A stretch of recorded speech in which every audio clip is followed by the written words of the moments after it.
Hello friends, good morning.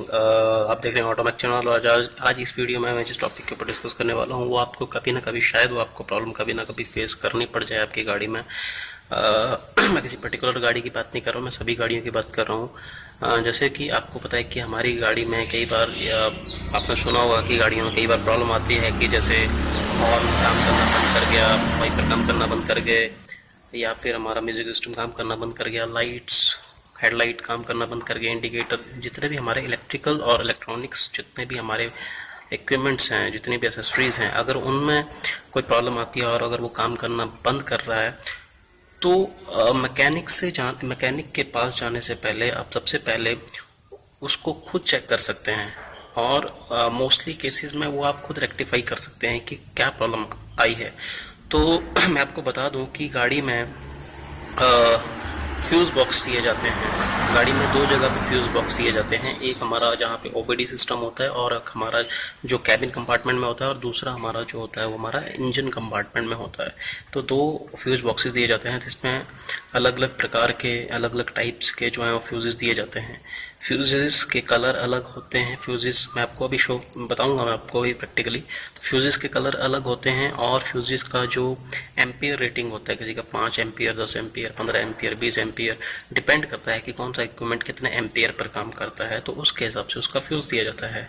For example, जैसे घरों में भी हम, जैसे आजकल एमसीबी लगते हैं या पहले फ्यूज़ आते थे, तो फ्यूज़ भी जब क्या होता था कि पावर वोल्टेज एकदम से राइज होती थी, तो फ्यूज़ जो थे वो ब्लो आउट हो जाते थे, तो हमें उसके बाद हमें जो था वो फ्यूज़ रिप्लेस करना पड़ता था। तो सेम होंडा गाड़ी में भी है कि जब गाड़ी में due to any reason, due बहुत सारे रीज़न होते हैं कि जिसकी वजह से कई बार वोल्टेज जो है वो फ्लक्चुएट कर जाती है, तो जिसकी वजह से जो फ्यूजेस होते हैं वो भी कई बार ब्लोन आउट हो जाते हैं, जल जाते हैं। तो फ्यूजेस पहले ग्लास टाइप होते थे पुरानी गाड़ियों में, ऐसे सिलेंड्रिकल शेप में होते थे। अब जो आते हैं वो ब्लेड टाइप आते हैं, मैं आपको अभी शो करता हूँ। तो अगर ऐसी कुछ प्रॉब्लम आ रही है, अगर आपके इलेक्ट्रिकल इलेक्ट्रॉनिक्स इक्विपमेंट्स में अगर ऐसी कुछ प्रॉब्लम आ रही है, तो मेक श्योर कि सबसे पहले आप फ्यूजेस चेक करिए कि अगर वो ब्लोन आउट तो नहीं है, क्या जिसको हम बोलते हैं फ्यूज़ उड़ जाना। तो अगर वो उड़ गया है फ्यूज़, तो आप उसको रिप्लेस कर सकते हैं, क्योंकि आपकी गाड़ी में जो फ्यूज़ बॉक्सेस होते हैं उसमें स्पेयर फ्यूज़ भी दिए जाते हैं। तो चलिए मैं आपको दिखाता हूँ। तो सबसे पहले मैं तो आपको जो हमारा कैबिन के अंदर जो फ्यूज़ बॉक्स होता है मैं उसको दिखाता हूँ, जो जहाँ पे हमारा ओबीडी सिस्टम भी जो है वो लगा रहता है। तो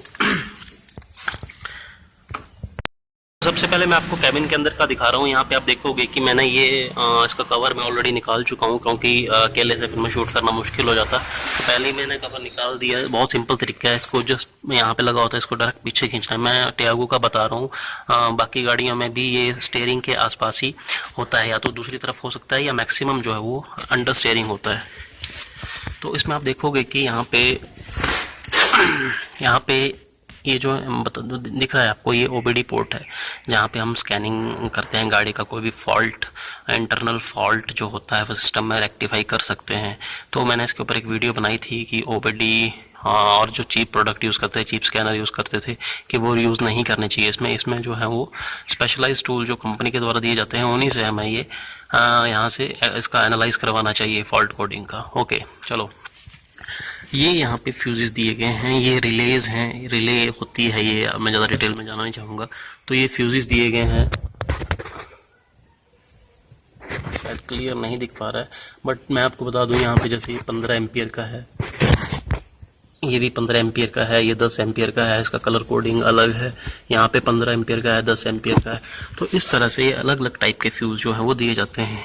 अच्छा, अब पता कैसे चलेगा कि कौन सा फ्यूज किस चीज़ का है? तो इसके लिए, रेफरेंस के लिए, जो हमने ये कवर निकाला उसके ठीक अपोजिट, इसमें आप देखोगे अपोजिट डायरेक्शन में, तो यहाँ पे आपको दिया गया है, जस्ट अ सेकेंड। ओके, तो यहाँ पे रेफरेंस के लिए आपको दिया गया है, जैसे यहाँ पे दिया गया है अकाउंट रिले, मिनी रिले, यहाँ पे ब्लोअर का है, ब्लोअर रिले का है, यहाँ पे टेल गेट का दिया गया है, और देन पोजीशन पार्क रिले दिया गया है, पावर सॉकेट्स का दिया गया है। तो HVAC जो हमारा एयर कंडीशनिंग, हीटिंग, वेंटिलेशन है, एयर कंडीशनिंग सिस्टम जो होता है वो, मिरर एडजस्टमेंट, जो अंदर से हम मिरर एडजस्टमेंट करते हैं, जैसे मैं ट्यागो का दिखा रहा हूँ अभी, तो जो हमारे इलेक्ट्रिकल ऑपरेटेड मिरर होते हैं OBRM ORVM उसका है। तो ये अलग अलग टाइप के फ्यूजेस यहाँ पे दिए गए हैं कि कौन सा फ्यूज़ किस तरह का है। जो अगर मान लो ये रिले यहाँ पे बना है तो इसके ठीक अपोजिट डायरेक्शन में वो फ्यूज़ जो है वो लगाया हो गया होगा। जैसे मान लो यहाँ पे 3 रिले हैं, 1 2 3, तो यहाँ पे भी 3 है, यहाँ पे 1 2 और 3, बीच में जो है वो स्पेस दिया गया है क्योंकि ये रिले लगाई नहीं है कंपनी ने, क्योंकि रिक्वायरमेंट नहीं थी। तो यहाँ पे भी आप देखोगे 1 2 3, 2 में इन्होंने कुछ नहीं दिया गया है, रिले जो 3 दी गई है इसमें इन्होंने कोई स्पेसिफिकेशन नहीं दी है किस चीज़ का है, क्योंकि वहाँ पे ब्लैंक छोड़ा हुआ था। तो इस तरह से, तो ये तो था हमारा फर्स्ट, जो कैबिन के अंदर जो हमारा फ्यूज बॉक्स रहता है जिसमें OBD भी साथ में रहता है, और दूसरा होता है हमारा इंजन कंपार्टमेंट में। तो इंजन कंपार्टमेंट में आप देखोगे कि यहाँ बैटरी के साथ में, जस्ट बैटरी के साथ में ये बैटरी है और ये फ्यूज बॉक्स है हमारा। तो फ्यूज बॉक्स के साथ में यहाँ पे लैचेस दी हुई हैं, एक ये है और दूसरा यहाँ पे है। तो इसको ओपन करने के लिए जस्ट दोनों को पकड़ के अंदर की तरफ को दबाना है और ये इस तरह से ये बाहर आ जाएगा कवर इसका। ओके, तो मैं आपको पहले बता दूं कि कवर पे भी इन्होंने सेम जो फ्यूजेस दिए गए हैं कि उसके ठीक अपोजिट, यहाँ पे फ्यूजेस है तो इसके अपोजिट जो है वो सिंबल्स बनाए गए हैं कि कौन सा फ्यूज किस चीज़ का है। यहाँ पे देखो कि यहाँ पे स्पेयर मिनी, यहाँ पे लिखा है spare mini fuses, spare mini fuse. तो आपके स्पेयर्स जो हैं वो यहाँ पे हैं, ये वाली रो जो है ये स्पेयर्स है, 15 एम्पियर का है, 10 एम्पियर का है, 15 एम्पियर का, 20 एम्पियर का है, तो ये स्पेयर का है। और बाकी इसमें जैसे दिए गए हैं, जैसे आप यहाँ पे शुरू से चलेंगे तो अल्टरनेटर का दिया है, सबसे फर्स्ट वन अल्टरनेटर, फिर फ्रंट के जो फॉग लैंप है उनका है, रिले है, क्लच रिले है, देन ECU का दिया है, फ्रंट फॉग लैंप का 10 एम्पियर, फिर उसके बाद यहाँ पे फ्यूल पंप का दिया है, फ्रंट वाइपर का दिया है, ABS का दिया है, TCU का दिया है। तो इस तरह से डिफरेंट वाइपर का दिया है। तो डिफरेंट फ्यूजेस जो है यहाँ पे लगाए गए हैं। ये बाकी तो रिलेज हैं, आपका इनसे कोई मतलब नहीं है, बट यहाँ जो फ्यूजेस हैं ये आप देख पा रहे हो, यहाँ फ्यूजेस लगे हैं। तो फ्यूजेस को निकालने के लिए यहाँ पे आप देखोगे कि यहाँ पे एक फ्यूज रिमूवल की दी हुई है, इस तरह से जो फ्यूज पकड़ कर निकालने के काम आता है। फॉर एग्जाम्पल जैसे आपको फ्यूज निकालना है तो आप इसको पकड़ोगे और इस तरह से बाहर निकाल सकते हैं इसको। अब थोड़ा फ्यूज के बारे में समझते हैं कि यहाँ पे आप फ्यूज देख पा रहे हैं। कई बार फ्यूज जो है, जैसे आपने यहाँ फ्यूज निकाल लिया पढ़कर और आप देखोगे कि यहाँ पे शायद फोन में क्लियर नहीं दिख रहा है, आप देखोगे कि फ्यूज जो है वो प्रॉपर आपको यू शेप में दिख रहा है, मीन्स ये प्रॉपर अभी ओके है। और अगर यहाँ से ये जो सेंटर में जो आपको यहाँ पे यू शेप दिख रही है, अगर ये कहीं बर्न आउट हो गया होता तो ये ब्रेक हो गया होता बीच में से। तो ये इस तरह से फ्यूज को चेक कर सकते हैं और नया फ्यूज जो है वो आप यहाँ पे भी इंसर्ट जो है वो कर सकते हैं। आपको मार्केट में मिल जाता है, 10-15 रुपए के फ्यूज मिल जाते हैं, पर कोशिश करें कि आप टियागो जो हमारा टाटा की जो डीलरशिप है या जो भी गाड़ी आपके पास कंसर्न गाड़ी है उसकी डीलरशिप से ही ले। और एक चीज़ ध्यान रखें कि जैसे मान लो यहाँ पे 15 एम्पियर का लगाया हुआ है फ्यूज़, तो जो भी आप फ्यूज़ निकालोगे सेम उसी रेटिंग का फ्यूज़ आप लगाएं। अदरवाइज क्या होगा कि अगर आप मान लो 15 एम्पियर का है और यहाँ पे आप 20 का लगा देते हो या 10 का लगा देते हो, तो क्या होगा कि वो एक्सेस पावर जो है वो अगर ज़्यादा का लगाया तो एक्सेस पावर वो अभी ड्रॉ करेगा, जिसकी वजह से गाड़ी में वार्निंग, गाड़ी में जो है वो शॉर्ट सर्किट होने की चांसेस जो है मैक्सिमम हो जाते हैं। और अगर आप लो का लगाएंगे, 15 की जगह 10 का लगाएंगे, तो वो उतनी पावर ड्रॉ ही नहीं कर पाएगा, आपका जो सिस्टम है वो ऐसे ही काम नहीं कर पाएगा।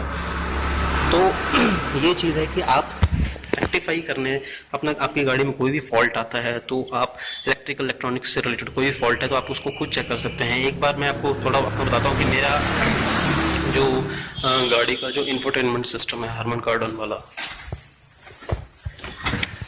ये सिस्टम एक बार चलते चलते ही बंद हो गया, आई डोंट नो कैसे। तो फिर मैंने क्या किया, मैंने यहाँ से OBD पोर्ट का निकाला और यहाँ पे फिर मैंने सेम वही प्रोसीजर यहाँ पे इंफोटेनमेंट सिस्टम का भी दिया हुआ है, बीच में आप देख लीजिएगा, यहीं पे बीच में कहीं दिया है। तो मैंने फिर वहाँ से उसको थोड़ा सा मैंने उसको जस्ट हिलाया था, क्योंकि वो बर्नआउट तो नहीं हुआ था बट थोड़ा सा वो हिल गया था। अब क्योंकि कई बार क्या होता है, गाड़ी मैं जहाँ ड्राइव करता हूँ वहाँ पे बहुत रफ रोड्स हैं, तो जिसकी वजह से वो थोड़ा सा हिल गया था, जिसकी वजह से जब जैसे ही मैंने उसको थोड़ा सा प्रेस किया तो प्रेस करने से वो सिस्टम जो था वो दोबारा से शुरू हो गया। तो thank you so much guys, ये था वीडियो कि आप कैसे रेक्टिफाई कर सकते हैं आपके छोटे मोटे जो फॉल्ट्स आते हैं, छोटे मोटे जो इलेक्ट्रिकल और इलेक्ट्रॉनिक्स से रिलेटेड जो फॉल्ट्स आते हैं उनको आप कैसे रेक्टिफाई कर सकते हैं। हाँ, अगर इससे भी काम ना बने कि मान लो अगर आपने 5 एम्पियर का फ्यूज़ आपका उड़ गया था और 5 एम्पियर का दोबारा लगाया और एक दिन बाद वो फिर से ब्लो आउट हो गया, तो मेक श्योर कि आप डीलरशिप में ही जाएं, क्योंकि अगर फ्यूज़ बार बार ब्लो आउट हो रहा है तो इट मीन्स आपकी गाड़ी में कुछ ना कुछ प्रॉब्लम जो है उस कंपोनेंट से रिलेटेड, जो है उस इक्विपमेंट से रिलेटेड जरूर है, जो कि पावर ज़्यादा विड्रॉल कर रहा है, जिसकी वजह से वो बार बार ब्लो आउट हो रहा है।